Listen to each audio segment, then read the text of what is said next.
Las enfermedades diarreicas agudas ocupan el segundo lugar en atenciones médicas en el sistema de salud. No son más que un aumento en el número y en la consistencia, en la frecuencia, en el número de las deposiciones, que esto puede estar ocasionado por diferentes agentes.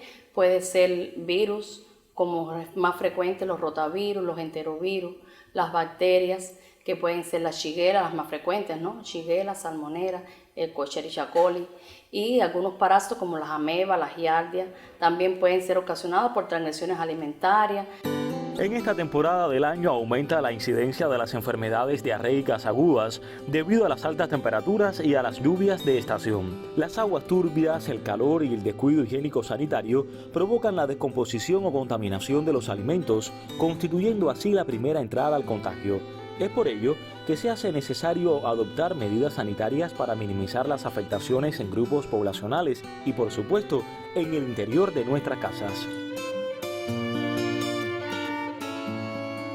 La población tiene que tomar sus medidas higiénicas del lavado frecuente de las manos. Es cada vez que sea necesario, no es solo antes y después de ir al baño, antes de manipular los alimentos. O sea que uno siempre insiste en estas medidas porque son una medida que garantiza la seguridad de lo que está manipulando y lo que se va a llevar a la boca.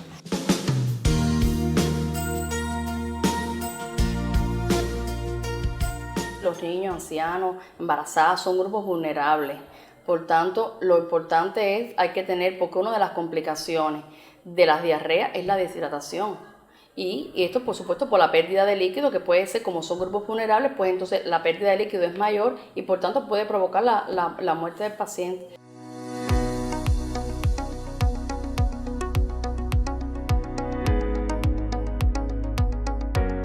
En cuanto a la incidencia, sí, estamos en un periodo estacional, que se dice así, porque en este periodo generalmente todos los años se incrementan las atenciones médicas, es decir, los casos por diarrea, que es un comportamiento similar que tenemos en la provincia con el resto del país, que está ocasionado por el periodo de lluvia, es decir, que es un periodo durante este mismo mes de junio, es un mes muy lluvioso, también por las altas temperaturas, y esto puede ocasionar también que los alimentos, por supuesto, se descomponen con más facilidad y por tanto las bacterias proliferan también con rapidez.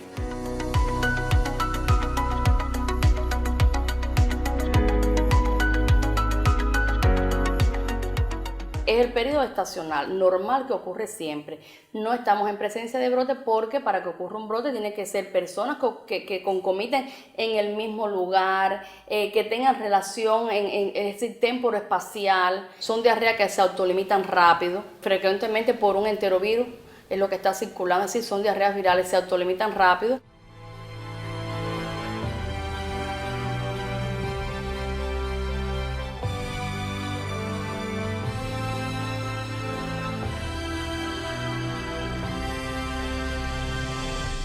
Lo importante, ante cualquier síntoma, lo primero es acudir al consultorio, al sistema de salud más cercano. En dependencia de la causa, entonces, que se debe tratar. Lo importante es acudir al sistema de salud e hidratarse con las sales de deshidratación que están disponibles en la farmacia o también se pueden elaborar en la propia casa. Se prepara 1 litro de agua hervida, se deja refrescar, se prepara el resto de los ingredientes, que son 2 cucharaditas de azúcar, 1 cucharadita de sal, 1 pizca de bicarbonato y zumo de limón. Después que todos estos ingredientes están ya mezclados, entonces se le agrega el agua, se vuelven a disolver bien y se consume cada vez que la persona tenga o el paciente tenga deposiciones líquidas o semilíquidas, se toma a libre demanda así en ese momento y solamente la durabilidad es de 24 horas. Después se desecha y se vuelve a preparar nuevamente las sales.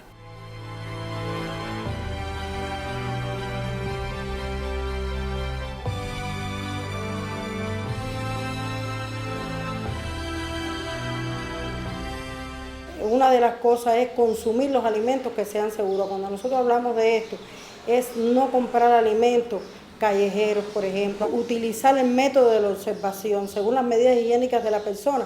Nosotros adquirimos los alimentos, o sea, hay que ser selectivo a la hora de comprar los alimentos, a la hora de almacenarlo a veces en nuestras viviendas.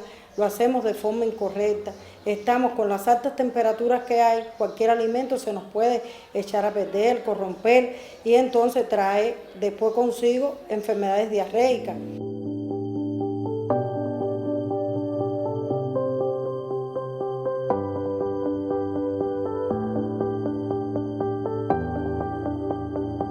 Hay diarreas virales que también, pues sí, los virus, todos se comportan, los síntomas son generalmente parecidos. Puede concomitar con otras enfermedades virales también, entonces ya como tal no se comporta como enfermedad, sino como un síntoma, pero de esa otra enfermedad, que a su vez es viral también. Entonces por eso lo importante es tratar la causa. Y sí puede aparecer con fiebre o asociarse con otros síntomas también. Estamos inmersos en la provincia y a nivel de país también. La encuesta nacional de parasitismo es un estudio que se va a efectuar en los niños. Se van a estudiar 1.030 niños, es decir, 10 niños por cada consultorio, lo cual corresponde a 103 consultorios en la provincia.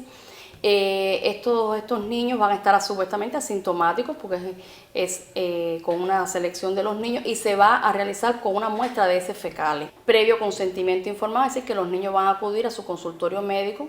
Los niños que fueron seleccionados, se les va a realizar un cuestionario por parte del médico del consultorio con el consentimiento informado previo, como había comentado, donde su papá va a afirmar que está de acuerdo a participar en el estudio y bueno, se recogerá una muestra de heces fecales, la cual se va a procesar en el Centro Provincial de Higiene de Epidemiología y Microbiología en el Laboratorio de Parasitología.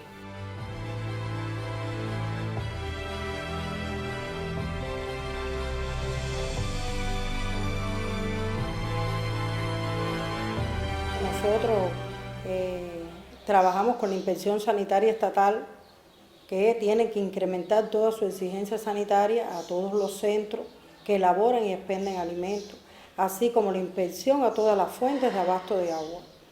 Además, nosotros realizamos diariamente el 20% de los puntos clave, o sea, tomarle la vigilancia de cloro residual para hacer la vigilancia de la calidad sanitaria del agua que se está consumiendo la población diariamente. Muy independiente que se hacen los muestreos bacteriológicos del agua y también de los alimentos.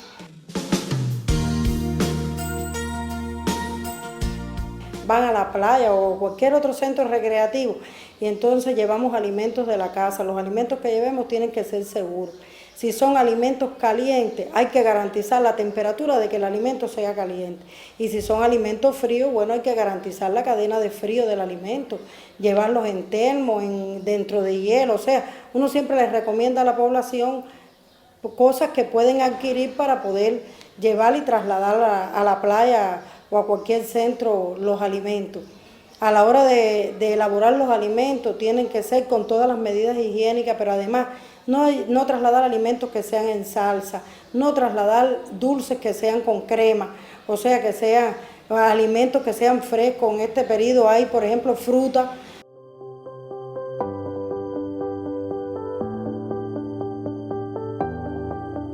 Es importante, a veces tenemos en la casa y decimos contaminación cruzada de los alimentos, y es que manipulamos los alimentos, por ejemplo, cortamos carne cruda y ahora voy a cortar, por ejemplo, un embutido o un vegetal, no fregamos el cuchillo con lo que lo vamos, el objeto con lo que lo vamos a cortar, o nuestras mismas manos, que tenemos que lavarlas antes de manipular un alimento o el otro. A la hora de almacenarlo en nuestros refrigeradores, tienen que estar los alimentos separados. Proteger siempre, si es un embutido, hay que proteger por donde corté, no exponerlo ahí al resto de los alimentos que tengo dentro del refrigerador.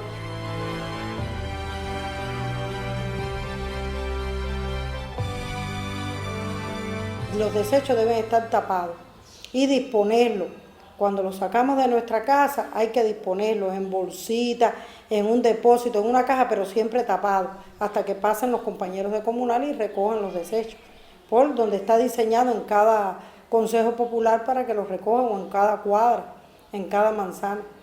Pero siempre la población, un consejo sano, tomar agua segura. Y lo otro de consumir es que a veces el agua pierde la cloración, o sea, el cloro se volatiliza y pierde el cloro a las 24 horas según el depósito donde yo lo tengo almacenado. ¿Qué adquiero? El hipoclorito que está en la farmacia, que utilizo 3 o 4 gotas por litro de agua para yo consumir, la dejo en reposo 30 minutos y ya después la puedo consumir. Ese hipoclorito es al 1%. Inclusive el hipoclorito para limpiar la superficie también de la cocina, de las mesas, de cualquier lugar, igual que en el trabajo, los pantries de los centros de trabajo, también se utiliza el hipoclorito al 1%.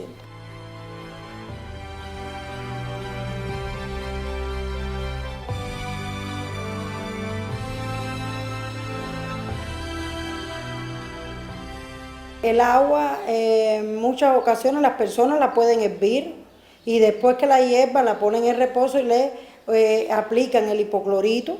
Posterior a después de hervirla, le aplican el hipoclorito 3 o 4 gotas por litro de agua igual. Pero la otra forma que pueden utilizar, las personas la filtran y después la pueden clorar.